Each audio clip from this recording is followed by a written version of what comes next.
As far as ideas go, I don't think of them as being particularly precious. And I think that comes from my years in advertising and television, where I was really paid to come up with ideas.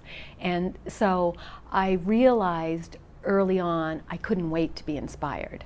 I couldn't hope that, the idea fairy dust is going to land on me when I need it, right? So I realized it's like anything else. You just work at it. And so, for instance, sometimes a publisher will get in touch with me, like in the case of Orca. They produce quite a number of their soundings and currents yearly, and so they're always looking for ideas. So either they'll get in touch with me or I'll get in touch with them, and I'll say, is there anything you're looking for now? Do you need something for soundings or something for currents? And then whatever it is, whatever they need, I will go and work to that. So they don't say we need a book about,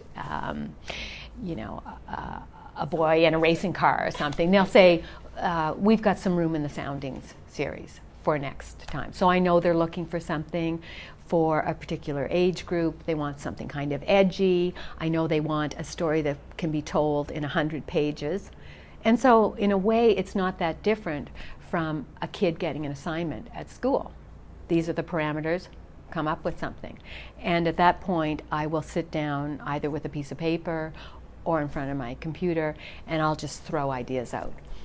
And again, it's a bit like the process of the first draft. I'm just throwing everything out I can think of.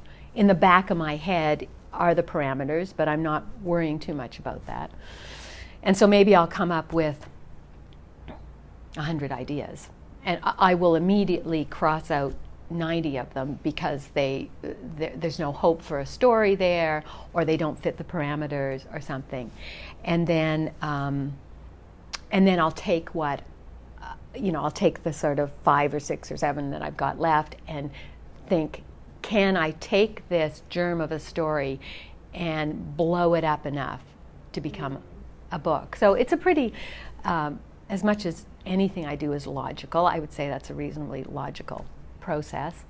I certainly mine my own life or the lives of my kids. So, for instance, in Dead End Job, which was, I think, the first sounding I wrote, it's about a girl who gets stalked. Mm-hmm. And when I was in my 20s and working at a bar and living above the bar, I got stalked by one of the guys who worked there.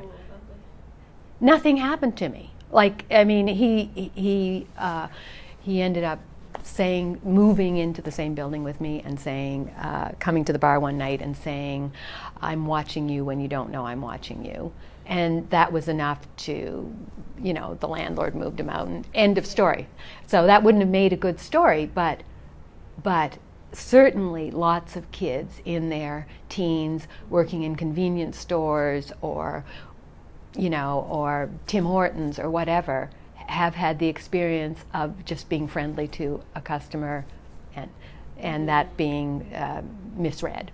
So I took that idea. I will take ideas from the newspaper, again, the germ of an idea, and do it. So,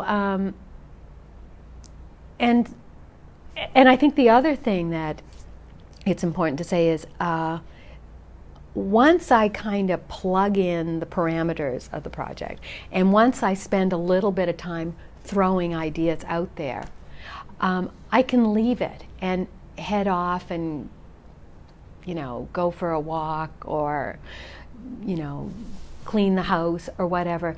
And it's a bit like putting soup on the stove to simmer. And 4 hours later, out of the blue, an idea will pop into my head, which is kind of what happened with Quid Pro Quo. I was actually on holiday, and I was walking up for the beach, and I thought, oh, here's an idea. What about a legal thriller? Right. Yeah. So there's a bit of there's work, and then there's a bit of magic that happens.